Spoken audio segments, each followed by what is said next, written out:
how's it going, highly functional people? What we have today is, well, we riffing. Yeah. We riffing. Indeed. Asai is here speaking, and with my co-pilot, as always, Sassery.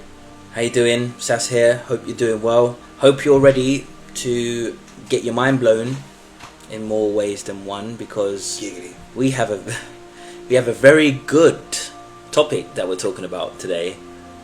And yeah, as always, please give a like, comment, and even if you want to be very daring and take control of your own life, you can subscribe too.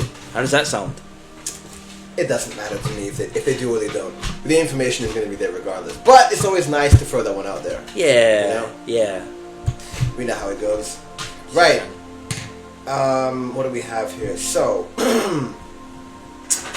going over my scribbles, I found something that I thought was interesting. It's a line that I wrote, and it says here, if one, and again, I don't even know when. Okay, look, I'll tell you this. I wrote this on the 4th of March. Okay. No, the 8th of March this year. Okay.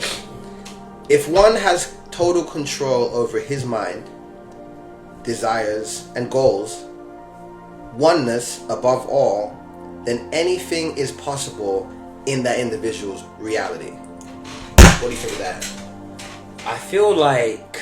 Is it possible? Is it unrealistic? Can one achieve such a thing? You know, like detaching from external desires and temptations and being balanced?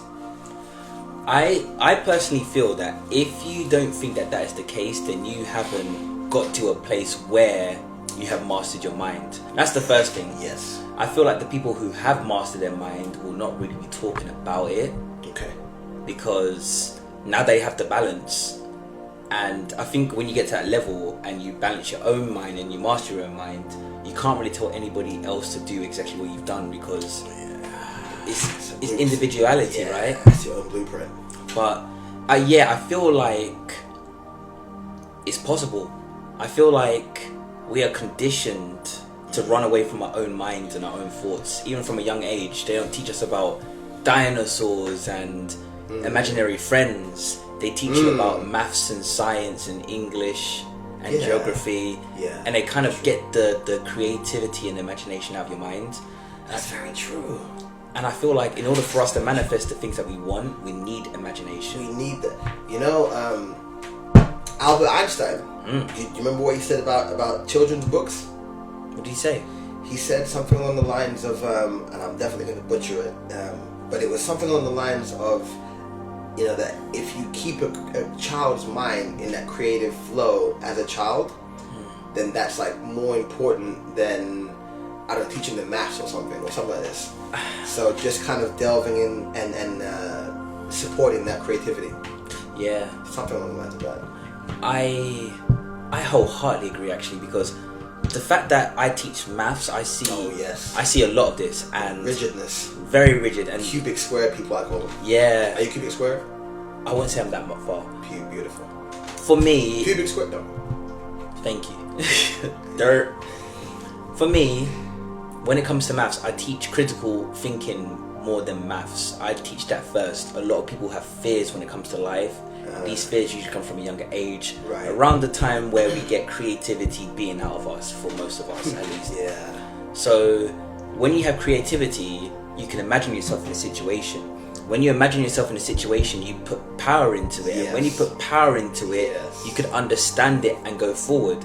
And if you don't have that when it comes to things like maths, you'll never truly understand it and also expand. That's my personal opinion about it. Got you. So from a young age, a lot of people are missing this kind of aspect of critical thinking, and it affects them for the rest of their days, really.